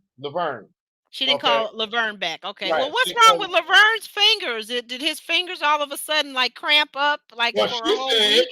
I no. mean, She like, said, "I got to take another call. I'll call you back," and never called him back. no, but as a person that sometimes forgets things, or okay, all right, often forgets things. I Hmm. mean, what was wrong with his fingers that he couldn't call her back? I just don't understand. Especially, I'm gonna have a problem with Laverne. I think he is so darn handsome. I could just sop him up with a biscuit. But I'm gonna have a problem with Laverne because he's not assertive enough as a man. He's not a go getter. If you're there to date, then date. Be the pursuer. Pursue the women. No, If she said Laverne wants to be chased. I peeped that in episode one. Right. Okay. And then that goes back to what I'm going to say in my review, and I'm going to get that out right after this. Yeah. So Laverne is turning out to be a little bit of a perhaps a beta male. Hmm. Right. He's not an alpha. He's not a lion. He's not a leader. And Hmm. unfortunately, all that time spent in the military, he comes out and he's ready to take instructions, which for the right woman who wants to give instructions and wants to be the leader of the house, you know, there you go. Well, well, this, Nice well, looking, good job. There you go. There you go, right well, there. this is why he asked Carmen on their date, if I'm somewhere with you and I'm acting out, how do you get me back in place? How do you calm me down? Because he's looking for that correction in a woman that can check him, that can put him Right. in his place, because he knows he can get out of hand or too talkative or whatever. He knows that about himself already. So he wants Yeah. to know, can a That's true. woman deal with this, and how can she check me if we come across this kind of Yeah, situation? because you know what, and you're right because I was wondering during this episode, I was wondering why he said all these great things about Ace, right? She's Oprah Winfrey, she's Michelle Obama, she's Beyonce and Jill Scott. I was like, man, if I was a man and I met a woman like that and she's single and I'm single, I would be all over her like white on rice. But then I recognized by the end of the episode, I said, oh, okay, he's not into her because she's not alpha enough. He really needs an alpha male. See, not like, yeah, he needs an alpha female. He needs an alpha female because that's what he's telling us, isn't he? Right. Exactly. So that's what he needs. So if he's with Ace and he start acting a fool, Ace not going to go and check him. Ace going to go somewhere and start going, Norway, Nigyon, Nigyon, Nigyon. Yeah, Right. She gonna go into meditation mode right away. She gonna go into that Zen mode that she went into with Paul when she right, just kind of like. And Paul didn't even notice it, that the look on her face went from disgust to like, okay, I'm just gonna meditate this one out. right, right. That's what she Right, going to do. right, She going right. she gonna go through the whole Tina Turner Zen thing. She gonna go through all that. You know what I mean? So Uh-huh. but he wants somebody that's able. Laverne wants somebody that's able to come back at him and check him. He does. He does. And, He needs a strong yeah, alpha woman. He wants that. I and, see that now. and, And and I get Ace it. not, Yeah. Ace not doing that. She about her peace. She You by know her what I mean? so that's why he's not attracted to her romantically, but he's attracted to her on an emotional, spiritual level. Okay, Right. but I wanna say this. So my MVP for this episode from the male perspective was Clifton. Mhm. And it was Why? And it was Clifton because Clifton went to check on Ace when she, like you said earlier, when she was at the brunch mixer and she went in to have to the bar away from the other couples and the other singles, and she had the drink. He went in there to check on her. And you know what? I thought that was really, really what it's all about. Like, even if this is not going to be your woman, even if this is not going to be the one for you, you know what, that you care enough about humanity, that you care enough about a fellow human being to just check on them and say, hey, how's it going? I'm thinking about you. Are you okay? Is everything okay? Because Right. isn't that right now with what everything what we're going through in this climate, in this season that we're in, isn't that the thing that we really reach out and check on one another? Isn't Right. that And what did you important? right? And what did you just say? Okay, a lot of men don't make women feel safe. He wanted to go over there and make her feel safe. Are you okay? Do you need anything? That was very important to her and to Yeah, him. You yeah. know what I mean? So Hmm. and I think she really appreciated that. Right. That's why I gave him the MVP. So now that being said, who are your MVPs? Those are my two MVPs, Joy and Clifton. Now, who are your MVPs for this episode? Like, well, I like Joy a lot. I like Sabrina, but I didn't see enough of her the last episode.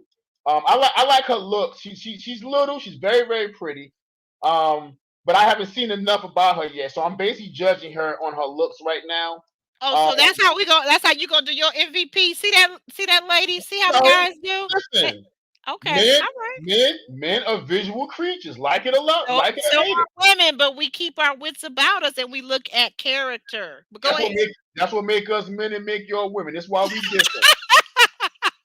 Okay. I want to play victim over there now. Because Yeah. when them good looks from Zadia come back and bite you in your arse, I don't want you complaining that you like, oh, but she had a big old There we donkey go. butt.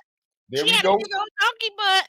There we go. Uh-huh. There we go. Zadia again. I'm just saying, you're looking at the looks because we're visual, but you're not looking at no characters. You're I'm not looking looking at. at no. I'm looking. You're not looking at no traits. You're not looking at. You say black men believe in marriage still, so you're not looking at. Well, is she the one that I would want to marry? Woo, woman, you don't listen. Okay, I what I just missed? said. What I missed? I Hit me just to what I missed. listen. I just said to you, I like her looks, but I haven't seen enough about her yet. Okay, because I want to get to know what makes her tick, what her personality traits are, things of that nature. Just looking at her, she's great eye candy. I gotta admit that. I can't help that. Okay, but I do also like Dakia. Okay, because I think Dakia has a great smile. She has great teeth, and I think she's very she's Are very you doing a poll on me? Are you doing a poll or I'm sorry, a Laverne on me? Are you gonna give me your answer, I'm giving sir? you my answer. I'm You're not not. you You going through the whole list of all the participants. I just want the MVPs. I don't want the whole list of participants. I already have that list. well, I'm telling you who I like. Okay, You so if like all the women. I no. Okay, no, that's wait a minute. Wait a minute. Wait. Sports analogy. When somebody wins the MVP award, how many people do they give it to? one. Thank you. My But you want okay. you wanted to name two. Okay, Male and female. I didn't say two of each gender. Male and uh, female. One male, one female. I didn't just one, sir. Just one. all all right. The female right now, I'm gonna say Sabrina. Um, Why? male, Why Sabrina? huh? Why Sabrina? Um, right now, she's from what I've seen of her, she has a real innocence about her. In this Yeah, episode, she has okay, a real yeah, innocence. Go ahead. she has real innocence about her, and a real feminine quality that Okay. I like in the way she speak, and in the way she discusses the things that have gone on in the show thus far.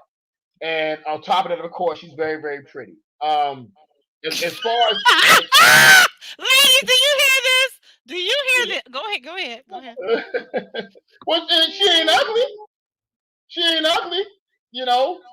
Um, so, but as far as the men, No, let no, me. no. Hold that thought. Hold that thought, because I got something for you. All right, now continue on as far as the men.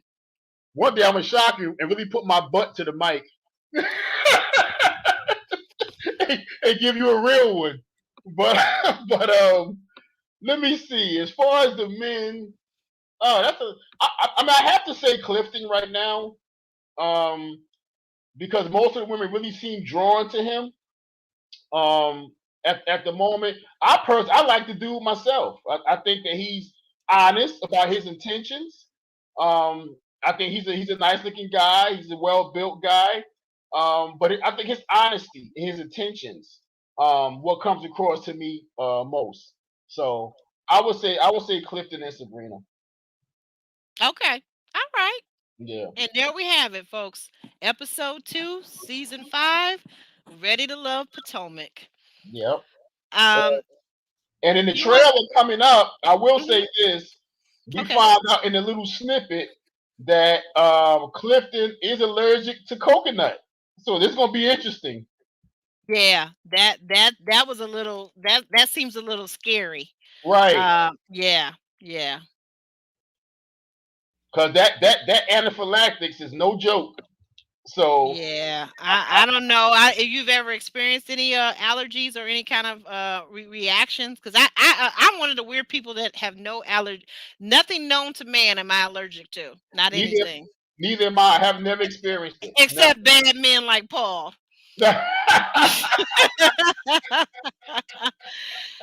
Guys, Oh, I've typed in for you because Alex, that's how you reach him on IG. He's available. If you want to reach out to him at AW Leath, Leath 67. You know where to find me. I'm usually in these YouTube streets and I've got a review to do. and I'm going to put that out for Ready to Love. I want to thank you guys. I want to just thank you so much. I want to thank you because I think it was just last week I was trying to get to like maybe 200, over 200, and you guys have taken me over the top to 200, and that means so much to me as I move on and march on toward number 300 now. So guys, please like the video, subscribe if you haven't already. I'm looking at my analytics and I see some of y'all coming over time after time again, but you're not subscribing. So make me a happy, happy, happy woman and subscribe to the channel. I'm gonna treat you right. Alex is going to be back. We're going to continue these discussions of he says, she says, and we're going to bring you week after week. We're going to bring you the review. But now I will say next Sunday, right? We are taking a vacay, Super Bowl Sunday. I don't know if Friday they're going to have the episode, but we're going to take a vacay from doing our live. We may come back during the week, maybe Alex, right? Yeah, Wednesday or Thursday may be good days to come back during the week. Okay. Well, anyway, but we're not going to be on Sunday, and we just want to let you know. But we still love you. Our thoughts are with you, and we're going to continue to bring you good information and good material. We've got some guests that will be coming on to be announced very soon. Yep. And so we're looking forward to that. So continue to subscribe and like the videos, and we'll be here on Actually Aubrey. Alrighty. And also, Aubrey, real quick, you got a minute? Mm-hmm. Okay.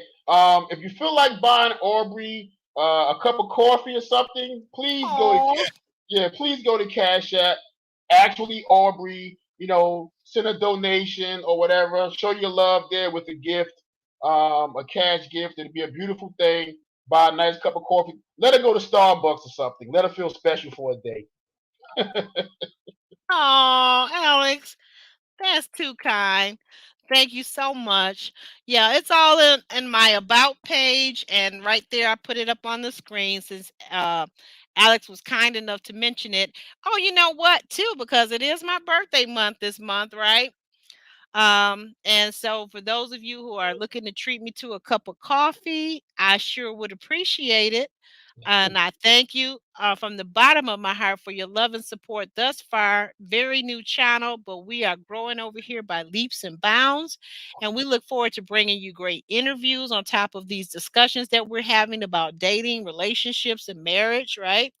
And so thank you guys for your time. You could be anywhere else, but you're here, and we love you. All right. You guys have a great night and a great week, and we'll see you soon. See you soon. We're out.